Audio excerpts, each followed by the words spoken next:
A nossa comunicação tem como título Melhor Ordenamento e Gestão do Território através de dados satélite e inteligência artificial, e quando nós queremos atuar no território, quando nós queremos fazer políticas, quando queremos desenvolver, a primeira coisa que precisamos é conhecimento e é informação.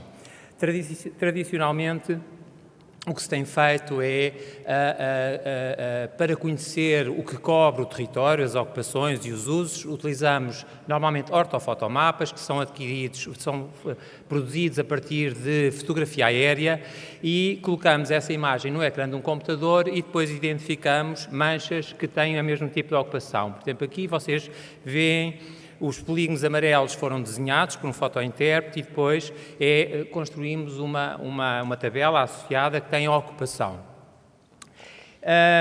Este tipo de informação sobre a ocupação e uso do solo é útil para muitas áreas e para definir e implementar políticas em áreas relacionadas com a gestão agrícola, a gestão florestal, a gestão de desastres, os recursos hídricos, a poluição atmosférica, toda a parte do risco de incêndio precisa também de informação de cartografia da ocupação de solo, as alterações climáticas, etc, etc. A Direção-Geral do Território tem vindo a produzir informação, tem vindo a produzir uma carta, que nós chamamos a Carta de Uso e Ocupação de Solo, através de fotografias aéreas, de ortofotos. Temos uma série temporal desde 1990, temos cartografia para 95, 2007, 2010, 15 e 18, e ela é produzida, como eu vos disse antes, através de interpretação de ortofotomapas em ecrã de computador. Acontece que este é um processo muito caro, muito demorado, e faz com que a atualização da cartografia seja pouco frequente. Vocês veem ali, houve uma cartografia em 90, depois só em 95, enfim, e nem é muito regular. E, na verdade, como ela demora muito tempo a produzir, quando nós a disponibilizamos, ela já está desatualizada.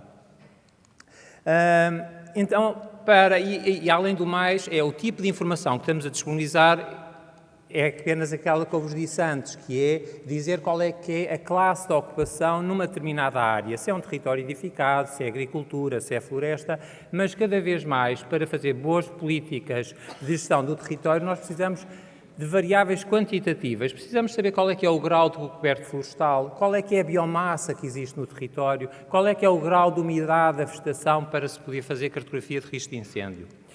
E é neste contexto que nós estamos a querer evoluir para um sistema, que é o Sistema de Monitorização da Ocupação de Solo, que tenha uma produção contínua de informação sobre uso e ocupação, e essa informação deve ser fiável, pública, sem custos e facilmente acessível. Este sistema que nós estamos a querer construir é baseado em imagens de satélite, completamente gratuitas, e como imaginam, no fundo, quer dizer, este sistema está a ser possível agora porque os satélites, apesar de já o primeiro satélite de observação da Terra ter sido lançado em 1972, as imagens eram pouco frequentes ou não tinham a qualidade desejável. Finalmente, com o programa Copérnicos da Agência Espacial Europeia, nós conseguimos ter imagens com uma resolução boa de 5 em 5 dias. E isto transforma-se, de repente, num problema de Big Data. E por isso mesmo precisávamos de desenvolver ferramentas novas, porque aquelas ferramentas que nós tínhamos antes não se adaptavam a estas quantidades maciças de informação. Este sistema, no fundo, que está agora a ser desenvolvido, ele já, enfim, é um sistema modular e que é possível agora porque temos vindo a fazer investigação nesta área já há algum tempo, nomeadamente através de projetos financiados pela Agência Espacial Europeia, projetos financiados pela Fundação para a Ciência e Tecnologia e pela União Europeia. O que estamos agora a querer fazer é integrar todo esse conhecimento que fomos adquirindo e adaptá-lo às novas imagens de satélite. Bom, então o que propomos aqui é evoluir de uma carta de ocupação de solo que era baseada em dados adquiridos por avião para um sistema baseado em satélites. Queremos passar de um processo lento e demorado de interpretação visual para metodologias baseadas em inteligência artificial. E o que vão ver hoje já resulta disso. Queremos também mudar os produtos, não queremos ter apenas uma cartografia de 3 em 3 anos, queremos ter informação sobre a ocupação do solo mensal, Sobre o estado da vegetação, queremos ter uma COS simplificada também anual e continuamos a querer fazer a nossa cartografia tradicional baseada em ortofotos porque conseguimos um maior detalhe, nomeadamente para as áreas urbanas. E claro, a atualização vai ser a grande diferença, é que não vamos ter que esperar um ano para disponibilizar a informação, nós queremos, para um determinado mês, disponibilizar a informação na primeira semana do mês seguinte. Este é o tipo de imagens que estão a ser adquiridas atualmente pelo satélite Sentinela-2, que é o que vai estar na base do nosso sistema. São imagens adquiridas de 5 em 5 dias, têm um detalhe espacial, que normalmente nós designamos por pixel, de 10 metros. Esta é outra imagem aqui da cidade de Lisboa, devia ter trazido uma do Porto, pronto, mas o slide já estava feito, mas sim, falha minha. Bom, mas estas são as imagens então que vamos utilizar e falando agora um pouco, bom, para além daquelas imagens nós também vamos usar imagens de um satélite americano, que é o Landsat, que já cá está há muito tempo e adquire imagens de 16 em 16 dias e que vai ser útil para algumas coisas, nomeadamente para esta que vos vou apresentar agora.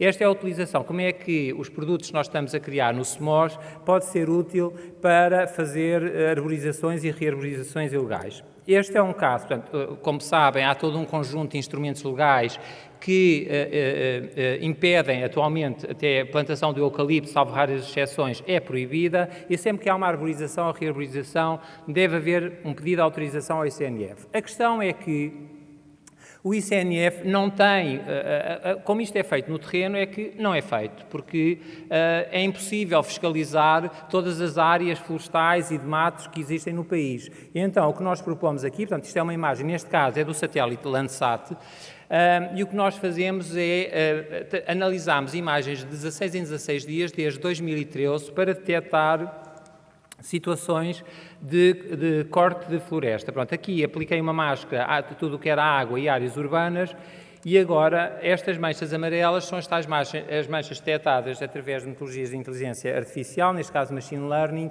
para detectar todos os cortes de vegetação. Ampliando aqui um pouco mais, pronto, vocês veem que tudo o que está vermelho aqui, na verdade, é verde, são áreas de vegetação.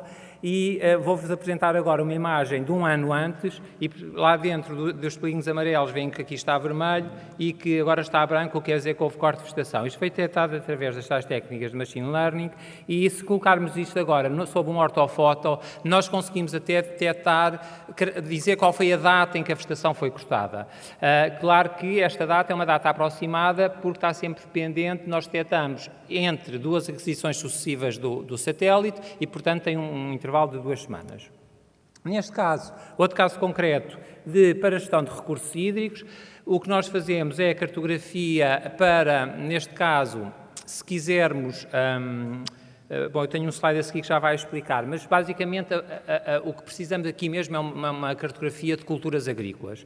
E olhando para uma ortofoto ou para uma imagem de satélite, facilmente, quer dizer, ninguém consegue derivar a partir daqui onde é que está a batata, onde é que está o tomate, onde é que está o milho, porque para esse tipo de informação, porque eles não se distinguem espectralmente, o que nós precisamos mesmo é de uma imagem mensal. E aqui temos, são imagens adquiridas pelo Sentinela-2, e vocês, se fixarem um determinado ponto e o percorrerem ao longo dos meses, veem que, portanto, aqui, mais uma vez, quando está branco é solo nu e quando está vermelho são áreas com vegetação.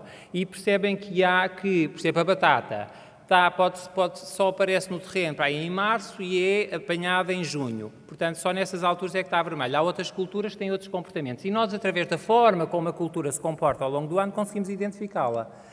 Aqui é um exemplo do mapa de culturas, são as 10 culturas mais frequentes nesta área, a aveia, o azevém, a cevada, etc.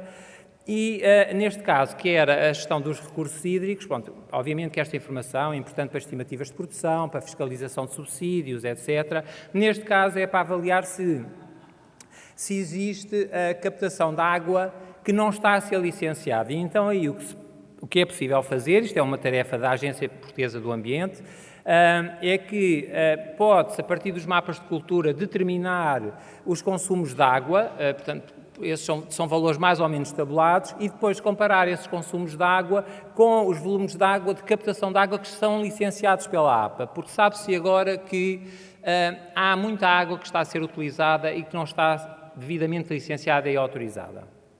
Bom, tenho só mais uns slides, tenho que despachar porque acabou o meu tempo.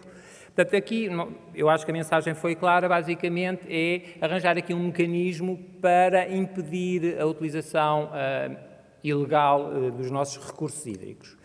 Aqui é um exemplo de uma barragem, neste caso a barragem de Odivelas, eu vou passar, são imagens mensais, e vocês podem perceber que o que está azul é a água, que a quantidade de água da barragem vai variando ao longo dos meses.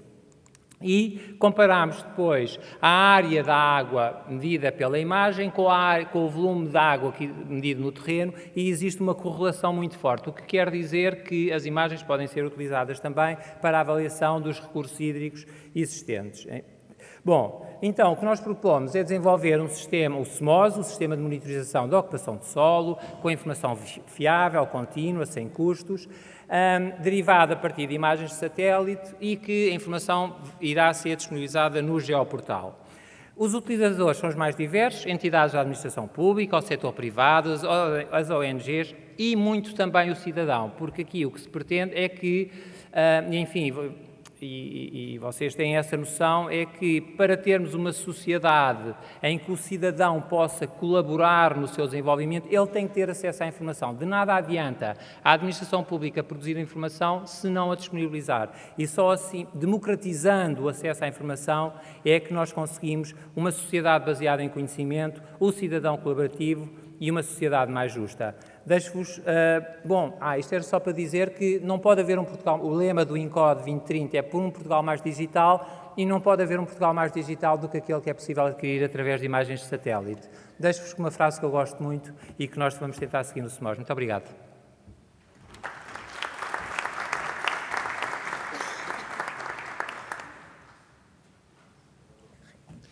Agora o tema é a criação de novos caminhos para a empregabilidade através da inteligência artificial. A vossa atenção, por favor, para Cristina Faro, do Instituto de Emprego e Formação Profissional, e Lai Zenilovic, da Universidade Nova de Lisboa.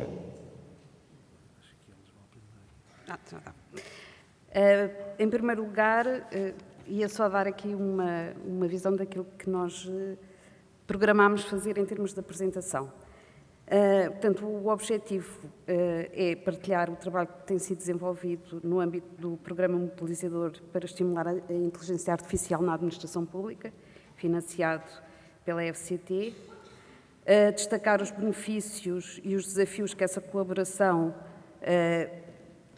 tem demonstrado, ou a expectativa que temos relativamente a essa colaboração, e apresentar o caminho a seguir, uma vez que, independentemente do projeto que foi apresentado à FCT e que foi financiado, a nossa colaboração vai um bocadinho para além disso, e temos já projetos um bocadinho mais para a frente.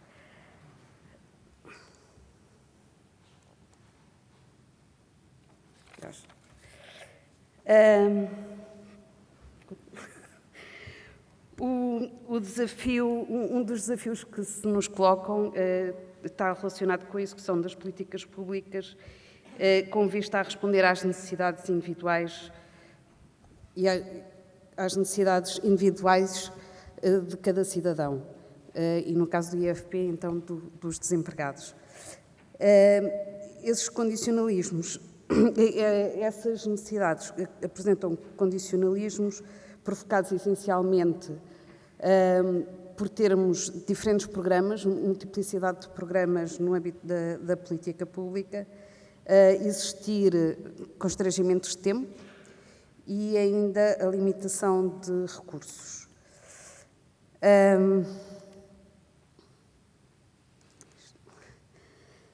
Convém referir ainda, em jeito de enquadramento, que o IFP já tem 40 anos, comemorou os 40 anos em 2019. Já há 2 décadas que nós procuramos desenvolver planos de ação com o desempregado através de um instrumento que chamamos o Plano Pessoal de Emprego, que visa elencar uma série de etapas que deverão ser seguidas com vista a facilitar a reinserção do desempregado no mercado de trabalho, ou a inserção nos casos em que estamos perante o primeiro emprego. E agora, entrando na primeira fase da nossa colaboração, e que tem a ver com o projeto de avaliação do risco do desemprego de longa duração, importa salientar que, para o desenvolvimento do projeto, foram acedidos a mais de 10 anos de dados nacionais do IFP. Referir que o IFP abrange só Portugal continental, portanto estão aqui excluídas as regiões autónomas dos Açores e da Madeira. E o importante foi tornar todo este volume de informação, que é imenso, transformá-lo em informação útil para o IFP e para os desempregados. Portanto, aqui era a forma como a informação nos pode dar outra informação adicional para além daquela informação estatística que nós habitualmente publicamos. Uma ferramenta que é usada já há muito tempo e que é comum a vários organismos e a várias instituições, tem a ver com a triagem, e que nós aplicamos também a triagem dos desempregados. Essa triagem, numa primeira fase, era feita de forma manual, até a maior parte das vezes as próprias medidas de política pública na área do emprego acabavam por ter destinatários definidos, e a triagem acabava por ser feita por esses beneficiários. Ainda assim, aqui a importância era como ajustar os recursos e tratar as pessoas da forma mais igualitária possível, portanto, sem fazer distinções, e canalizar os recursos para aquelas pessoas com maiores necessidades. Em 2012, o IFP criou um sistema de profiling, que precisamente o que faz é, com o recurso a modelos econométricos, o que faz é identificar a probabilidade de um desempregado poder ser desempregado de longa duração no momento da inscrição, sendo um modelo estático e que, portanto, traz aquela informação naquele momento, mas a partir daí essa informação não é alterada.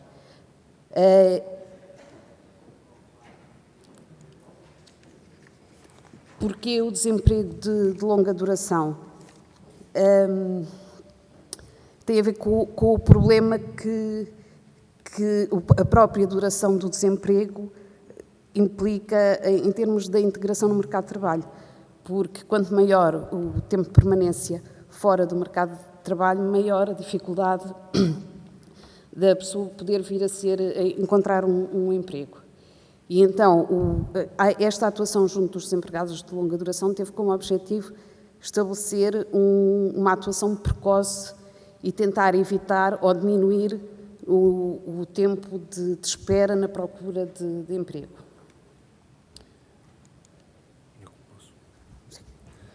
Então, isto foi uma colaboração também, nós decidimos colaborar um pouco na apresentação. E desculpa, para inglês foi a minha colaboração neste sentido. E é muito fácil definir um projeto em papel, mas quando toca a realidade, a cara da complexidade surge. E aqui nós percebemos que mesmo que existe um projeto e que mesmo que queremos integrar estes novos modelos e machine learning dentro do âmbito do IFP, nós precisamos de, primeiro, mudar a infraestrutura para ter um dinamismo em risk assessment, também mudar como nós estamos a olhar em decisões, quando e como, e ainda mais existe algo que chama-se machine learning as a black box e a justiça em termos dos algoritmos. Nós tentamos abrir esta black box, mostrar aos técnicos o que está dentro do sistema e também sempre com uma visão que os algoritmos não são para tirar a responsabilidade dos técnicos, mas para incapacitar os técnicos para tomar uma decisão informada. Neste sentido, fala-se muito sobre as justiças dos algoritmos. Nós fizéssemos uma análise chama-se fairness, ver como que os algoritmos estão, qual é o grupo das pessoas que o algoritmo está a castigar mais. Isto é só para dizer, estas são umas das categorias que nós olhamos. E não é só isto. Quando estamos a pensar sobre o algoritmo como um black box, nós estamos com uma ideia que as pessoas mesmo vão responsabilizar-se mais com mais informações. Mas isto é uma assunção. E nós, para testar qual é o nível de informação que nós precisamos de disponibilizar aos técnicos, fizéssemos um Randomized Controlled Trial, um piloto, para ver qual é o tipo de informação e quantidade que pode ajudar-lhes para sentir-se mais incapacitados para tomar esta decisão.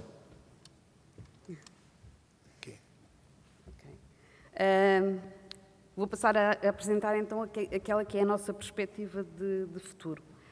A segunda fase da nossa colaboração tem a ver com um sistema de recomendações que pretendemos vir a criar. Neste momento, a situação em que estamos foi criado um protótipo e estamos neste momento a começar a preparar a atividade necessária para o desenvolvimento do sistema.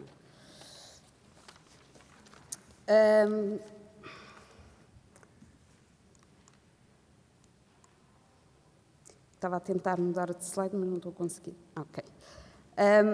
O que é que este sistema faz? Portanto, no fundo, vai ver todas as interações que um indivíduo teve com o IFP, quer no passado, quer inscrições novas, portanto, todas as interações e intervenções, e trabalhá-las como um percurso ao longo do tempo. A ideia é não só ajudar, com este sistema de recomendações, não só ajudar o técnico na tomada de decisão, mas também o próprio desempregado.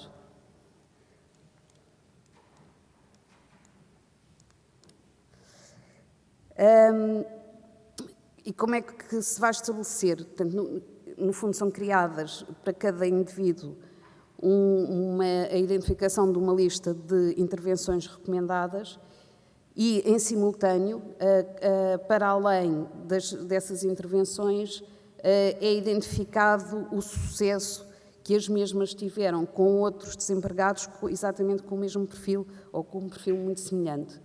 E aqui o sucesso entenda-se a obtenção de emprego. Por fim, a terceira fase tem a ver com os empregos de futuro, que neste momento ainda está numa fase de brainstorming. O objetivo é avaliar as competências de cada indivíduo e as competências exigidas pelo mercado de trabalho, tendo a visão não só do mercado de trabalho atual, mas também do mercado de trabalho futuro.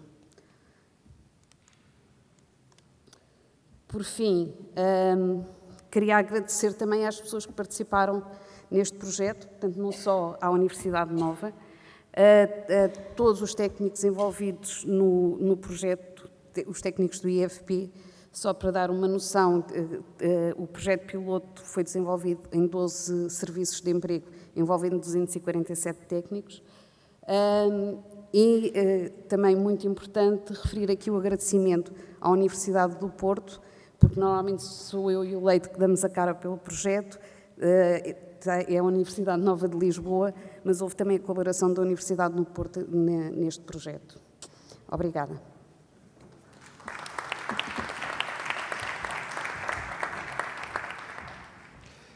Em foco agora o tema melhores serviços de saúde, melhorar a qualidade de vida das pessoas utilizando dados públicos de saúde. Passo a palavra a Cátia Sousa Pinto, dos Serviços Partilhados do Ministério da Saúde, e Lília Prefeito, da Universidade Nova de Lisboa.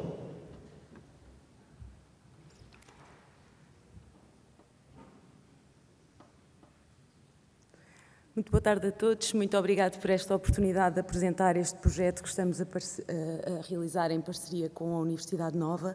De facto, falar sobre melhores serviços de saúde e sobre melhorar a qualidade de vida das pessoas, quando ao mesmo tempo se está a falar em transformação digital, é preciso perceber quais são os problemas que enfrentam hoje os sistemas de saúde no mundo ocidental. E são sobretudo 3.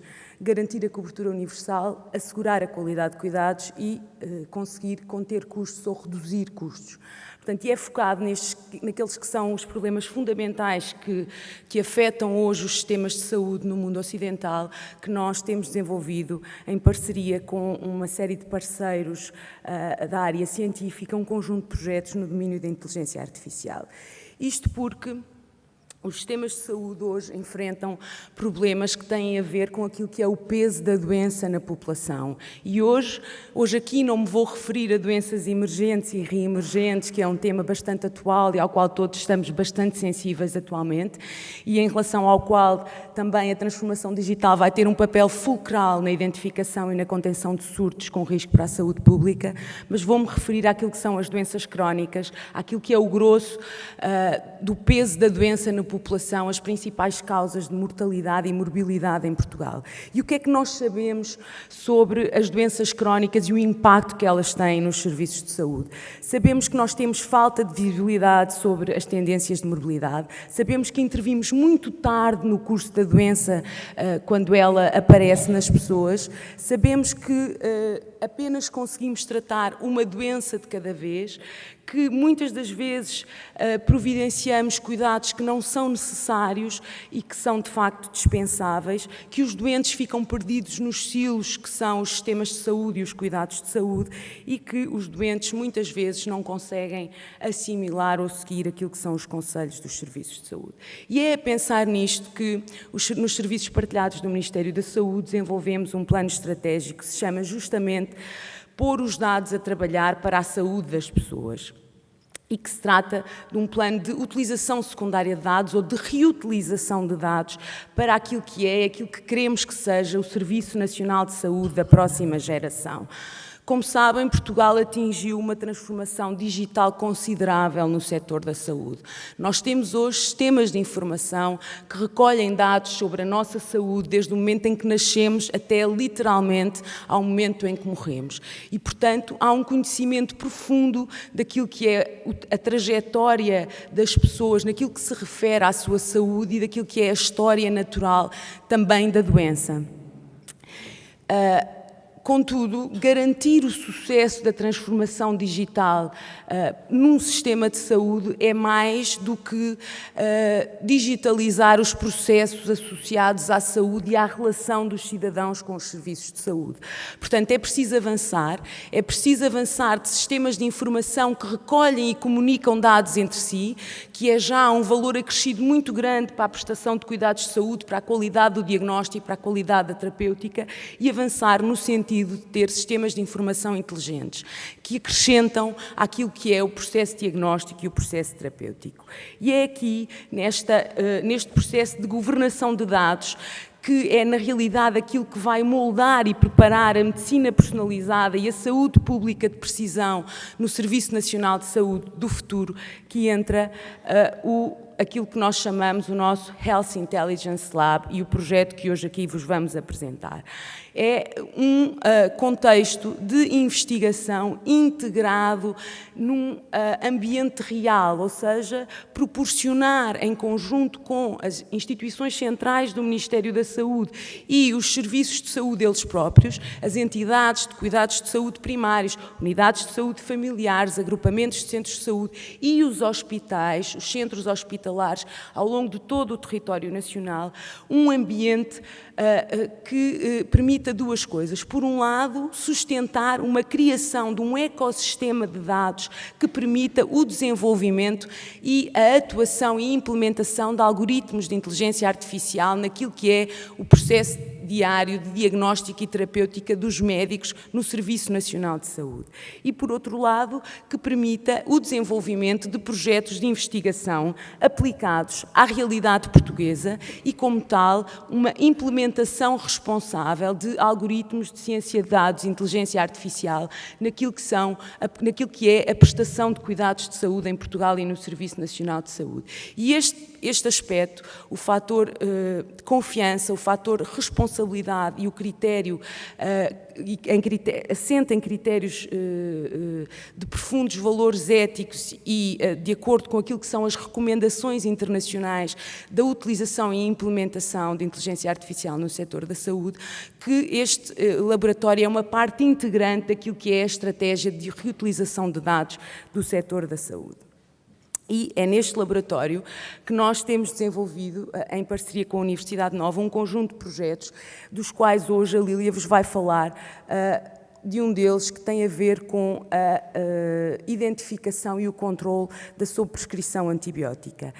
Antes de passar a palavra à Lília, dizer-vos só que a resistência aos antimicrobianos é um dos 10 maiores riscos identificados pela Organização Mundial de Saúde para a saúde pública atualmente, e é aqui que este projeto poderá fazer a diferença assim que o protótipo se implementar ainda este ano numa unidade de cuidados de saúde primários do Serviço Nacional de Saúde. Portanto, este é um projeto piloto, à semelhança do anterior, que foi financiado pela FCT ao abrigo da inteligência artificial e ciência de dados na administração pública. Como a Cátia falou, a resistência a antibióticos é um problema de saúde pública muito grave ao nível mundial e cabe aos países e às entidades internacionais resolver este problema ou tentar mitigá-lo. E uma das grandes causas ou uma das grandes maneiras de reduzir esta resistência aos antimicrobianos é olhar para a prescrição dos antibióticos. Existem outras, e está aqui um folheto da Organização Mundial de Saúde a apontar algumas, nós estamos a focar na prescrição de antibióticos. E o objetivo, ou os 3 grandes objetivos deste projeto, é tentar perceber, para começar, descrever como é que é a prescrição antibiótica em Portugal, tentar perceber o que é que será uma prescrição ótima, e aqui perceber que não é uma só receita para toda a gente, que temos que perceber exatamente quais é que são as causas de haver mais ou menos prescrição e propor uma intervenção para tentar reduzir esta prescrição. E aqui acho que Portugal também tem uma base de dados que poderá ser muito importante porque temos a centralização dos dados das prescrições, independentemente se estamos a falar de hospitais ou centros de saúde, se estamos a falar de público ou privado. Portanto, é uma base de dados não enviesada da prescrição em Portugal. E, como eu disse, o primeiro passo é tentar perceber como é que é a prescrição de antibióticos em Portugal. E o que vocês podem ver no gráfico de cima à esquerda é que é muito variável. Portanto, isto é a distribuição da prescrição em que cada ponto é um médico, ou cada barrinha, os médicos são agrupados por percentagem de prescrição e de antibióticos. E, como podem ver, é uma variabilidade imensa. Ou seja, tentar aplicar a mesma solução, tentar dizer a todas estas pessoas que devem prescrever menos, provavelmente não é a solução ótima. Temos também muita variabilidade geográfica e, como podem ver em baixo à direita, temos também muita variabilidade em termos das idades dos pacientes, como esperado. Portanto, temos muitos fatores que entram na prescrição de antibióticos e que nós estamos a tentar perceber nesta primeira fase do projeto. E não interessa só a quantidade, interessa quais é que são os tipos de antibióticos, quais é que são os mais prescritos, quem é que os prescreve, quando há 2 antibióticos passados ao mesmo paciente, como é que é feita essa transição. E depois de descrever tudo isto, tentarmos perceber então quem é que poderá potencialmente ser os sobreprescritores. E aqui entrou a segunda fase do projeto, que é o tal projeto piloto, que nós esperamos implementar em breve, e que numa primeira parte passa por tentar falar com os profissionais de saúde e tentar perceber aquilo que nós conseguimos ver no laboratório, digamos assim, aquilo que nós conseguimos perceber enquanto cientistas, o que é sobre prescrição, como é que podemos passar essa informação aos médicos. E aqui queremos que eles nos digam como é que podemos abrir esta caixa negra e como é que conseguimos passar a informação de uma forma eficaz. E para isso passa, obviamente, por explicar-lhes como é que chegamos lá e tentar arranjar uma solução gráfica para, no pouco tempo que eles tenham, que percebam qual é que é o seu nível de prescrição. Isto não é fácil e é isso, e por isso estamos a tentar envolver os profissionais de saúde nesta escolha. E então, o projeto piloto propriamente dito passará por uma estratégia, aquilo que é chamado uma estratégia de nudge, portanto, dar um empurrãozinho. Não é um apoio à decisão médica, não é dizer ao médico aquilo que deve ou não deve fazer, é sim mostrar-lhe qual é que é o seu nível de prescrição em relação aos seus pares, em que aqui pares são aqueles médicos que têm uma população de pacientes semelhante. E, portanto, seguindo um modelo dos ensaios clínicos, é isso que será a nossa intervenção, o projeto piloto que vamos implementar em breve. Pronto, obrigada pela atenção.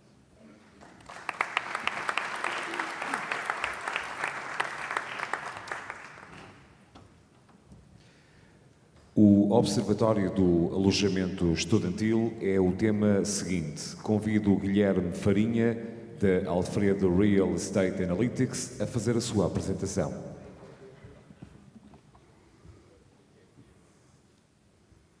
Boa tarde. Boa tarde. Antes de mais, lá está, o meu nome é Guilherme, o meu nome me chama Alfredo. Basicamente, a Alfredo é uma startup portuguesa, nós existimos há sensivelmente 2 anos. Nenhum de nós também se chama Alfredo. Basicamente, a razão pela qual escolhemos este nome é porque somos uma empresa de inteligência artificial e o Alfredo é um assistente digital que ajuda qualquer pessoa que de alguma maneira interaja no mercado imobiliário. Basicamente, qual é que é a razão de existência do Alfredo e porquê é que o Alfredo existe? Basicamente, o que nós vimos é que o mercado imobiliário carece de forte transparência no acesso à informação e na partilha do conhecimento. E o que é que nós queremos dizer com isto? Nós sabemos que a informação está espalhada por múltiplas fontes, o que faz com que o seu acesso seja, às vezes, seja difícil, seja dificultado. A informação, muitas vezes, tem pouca qualidade, ou seja, nós, quando estamos interessados, todos nós, de alguma maneira, já passámos por isto, quando estamos interessados em comprar ou alugar um imóvel, não sabemos se o preço que está lá é um preço correto. E, por outro lado, não há nenhuma base centralizada que nos permita tomar decisões com base em todas as nossas escolhas no mercado imobiliário. E nós, enquanto Alfredo, tentamos responder a estes problemas e a esta falta de transparência. O que é que nós fazemos? Nós, basicamente, recolhemos dados em larga escala sobre o mercado imobiliário, tratamos estes dados todos e depois treinamos aquilo que nos dias de hoje se chama um algoritmo de inteligência artificial que permite fazer estimativas de valor de qualquer imóvel em Portugal. O que é que nós temos para além disto?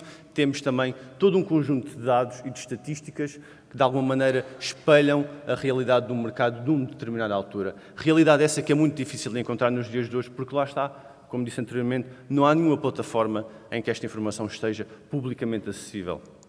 E então, a pergunta que nós tentamos responder com este projeto é como é que uma tecnologia como o Alfredo e um nível de conhecimento que o Alfredo tem pode ajudar a proteger mercados ou segmentos de mercado que estejam especialmente vulneráveis. E um destes segmentos que nós identificamos, e só como base, o que nós temos é que qualquer mercado em que não há uma partilha livre de informação, os mercados mais vulneráveis são afetados, ou seja, os preços nomeadamente sobem, e estamos a ver, principalmente nas grandes cidades, que isto acontece, e um destes grandes mercados é o alojamento estudantil. E porquê é que isto é um problema? Principalmente nas grandes cidades cada vez mais temos um aumento generalizado das rendas, o que faz com que esta causa possa ser uma barreira a um estudante que não viva nessas cidades a estudar para lá. Por outro lado, também não há uma plataforma centralizada que de alguma maneira nos permita tomar decisões em termos de políticas públicas, de onde é que faz sentido criar nova oferta pública de alojamento. E, por outro lado, o próprio desconhecimento. Por um lado, os estudantes têm, sendo um público mais jovem, este desconhecimento é maior, mas qualquer pessoa tem sobre o mercado, porque lá está, mais uma vez, a informação não está publicamente disponível. E então, o que é que nós pretendemos com base nisto fazer? Isto é um projeto que vai começar agora este mês. Nós vamos arrancar a meio de março, vamos começar a desenvolver e é expectável que em meio de maio tenhamos uma primeira versão online, pública, para acesso a qualquer pessoa e é de alguma maneira aliar o motor do Alfredo, a inteligência e os dados que o Alfredo tem aos próprios dados públicos e de alguma maneira montar uma plataforma que seja de acesso público em qualquer pessoa, nomeadamente os estudantes, possa aceder livremente a esta quantidade de informação. E em que é que vai ter quais é que são os grandes objetivos desta informação? É, por um lado, perceber quais é que são as preferências dos estudantes, se isto, por um lado, está condicionado pela própria oferta e pelo fraco poder de compra que eles possam vir a ter. Por outro lado, quais é que são as zonas preferenciais e quais é que são os critérios que, de alguma maneira, entram na escolha desse próprio alojamento, se é proximidade com as universidades, se é proximidade com pontos de transporte público, etc. Por outro lado, mostrar também qual é que é a atual oferta pública disponível e qual é essa taxa de ocupação e onde é que essa oferta pública está localizada e como é que essas próprias taxas variam ao longo do tempo, principalmente quais é que são as novas iniciativas públicas de curso e que impacto é que essas iniciativas vão ter no mercado.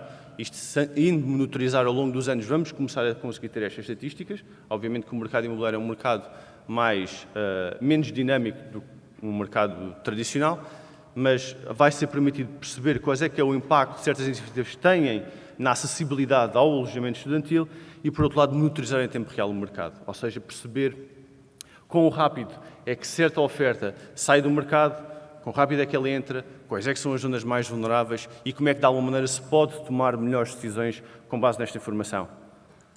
E, basicamente, é isso. Muito obrigado.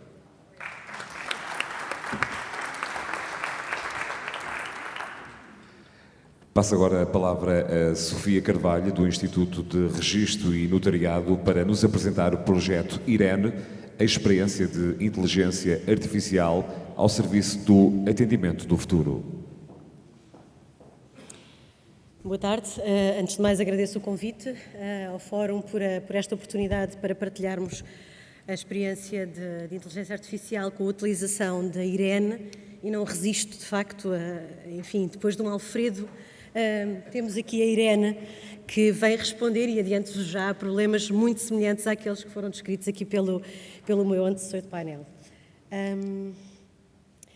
Só andando um bocadinho para trás e para situar aqueles que há muito tempo não ouvem falar do IRN e o que é que são os registros e notariado, ou que acham que não ouviram falar, porque seguramente há pouco tempo renovaram ou ouviram falar da renovação do cartão de cidadão. O Instituto de Registro e Notariado é um organismo da Administração Central que tem como missão a proteção dos direitos e a segurança jurídica da economia através de várias áreas que vos são familiares, desde logo a identificação civil, mais conhecida pelo cartão de cidadão, mas depois todas as áreas de proteção de direitos no âmbito do registro civil, do registro da propriedade, portanto comercial, o automóvel, predial, e também a trabalhar os temas no âmbito da nacionalidade. E perguntam-me vocês onde é que entra aqui a questão da inteligência artificial nestas áreas tão jurídicas, e é justamente na primeira do cartão de cidadão, e acabou por ser alavancada por aquilo que foram os desafios que nos tomaram o ano passado, sobretudo, e por toda a exposição que foi conhecida no âmbito do cartão de cidadão e do desafio que tivemos, sobretudo no ano passado, com a pressão sobre o cartão de cidadão. E esses desafios no ano passado levaram-nos a experimentar. E este projeto é, sobretudo, um projeto de experimentação, não só no âmbito da inteligência artificial, mas também um projeto de experimentação de metodologias de service design, como vamos ver. E aquilo que decidimos lançar foi uma assistente virtual, que, para além daquilo que são as vantagens e que também aqui foram já partilhadas, de agregação de informação, harmonização da informação, redução de custos daquilo que é a pressão sobre o canal presencial e telefónico, harmonização de respostas, vem com um desafio diferente. Esta assistente vem com o desafio de criar aquilo que é uma experiência personalizada, através desta agregação de informação e através de linguagem natural, criando aquilo que é um serviço, uma visão 360, ou seja, disponibilizando ao cidadão e dando a conhecer ao cidadão aquilo que são as soluções, as respostas que mais se adequam ao seu caso concreto, não tendo que o obrigar a procurar tudo aquilo que está à disposição e que vai sendo criado pela própria administração, nem o cidadão sabe o quê, nem sabe onde procurar, nem tem que saber, na verdade. E porquê um bot e porquê no cartão de cidadão, para além daquilo que já vos falei sobre os desafios do ano passado, sobretudo com as filas que tínhamos neste serviço, a verdade é que há aqui uma tomada de consciência que tirar o cartão de cidadão, como alguns serviços que têm informação dispersa, é assim semelhante a que cada vez que nós conhecemos uma pessoa diferente, nós temos que aprender uma linguagem diferente para comunicar com ela. Porque, de facto, tudo é diferente, as fontes de informação são diferentes. Eu sei que há balcões, mas onde é que eles estão e como é que eu lá chego? E hoje a rede é cada vez mais vasta, através dos espaços de cidadão. E em que site é que eu procuro os balcões? E há um onde eu posso tirar a senha, já ouvi falar, e também há um onde eu posso fazer a renovação online, qual é que ele é, e reúno os requisitos. Será que há alguma página onde eu consulto os tempos de espera? De facto há, mas onde é que ela fica? E, portanto, o desafio é responder a esta necessidade de personalizar, agregar respostas e personalizar aquela que se aplica a um caso concreto, mas também responder às tendências. E aquilo que nós observamos em termos de tendências de mercado é que há um forte pendor para cada vez falarmos menos e escrevemos mais. As tendências das mensagens escritas, para além da agregação de um ponto de contacto, não ter que memorizar os vários serviços que vão surgindo e onde é que eles estão, usar linguagem natural e através de assistentes. Hoje falamos com a Siri, com a Alexa, com a Google Assistant, agora também em português, e de facto é isto que cada vez nós procuramos mais. É um ponto de contacto onde eu falo em linguagem natural e que me dê aquilo que eu quero, que eu preciso para o meu caso concreto, para a minha experiência personalizada. E isto o serviço público não pode ignorar. De facto, a tendência é para que isto seja cada vez mais um must-have e não um nice-to-have, prestarmos serviços personalizados e que se adequem àquilo que são as necessidades de cada caso em particular, e é isto que o serviço público também não pode deixar de ignorar e de se posicionar para responder. Partilhar também convosco, muito rapidamente, que este projeto de experimentação foi também um projeto de experimentação a nível do Service Design, em que prototipámos pela primeira vez, experimentámos pela primeira vez, podemos dizer, aquilo que são as várias fases desta metodologia, e juntámos logo aqui vários saberes. Juntámos o negócio, juntámos a área de comunicação e juntámos pela primeira vez estagiários que vêm de fora e com os sapatos de fora e que vêm colocar problemas que nós de dentro não colocamos. Isto para além de observarmos aquilo que os cidadãos fazem, como é que procuram, conversando com os nossos colaboradores também, e que nos mostra aqui como é que esta interação é feita. Portanto, recordar que a Irene utiliza instrumentos de machine learning supervisionado, ou seja, tem uma knowledge base a que recorre, que é alimentada por intervenção manual e que estamos a trabalhar para muito em breve poder evoluir para a ferramenta de machine learning não supervisionada e poder, a partir do aumento do grau de confiança que vamos tendo nas respostas nestes primeiros 4 meses, poder criar na Irene esta capacidade de interpretação a partir das respostas já dadas a novas perguntas feitas pelo cidadão. Temos uma taxa de satisfação no final destas conversações bastante simpática, de avaliações explícitas de satisfação com a Irene, e deixo-vos com a Irene, que é nova e que, como todas as assistentes que estão a aprender, convido-vos a falar com ela.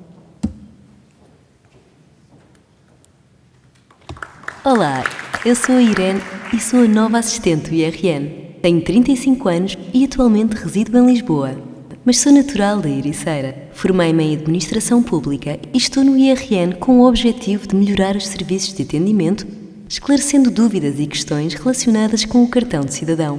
Neste momento encontro-me numa fase de adaptação e, por isso, conto convosco para crescer e aprender. Vamos conversar?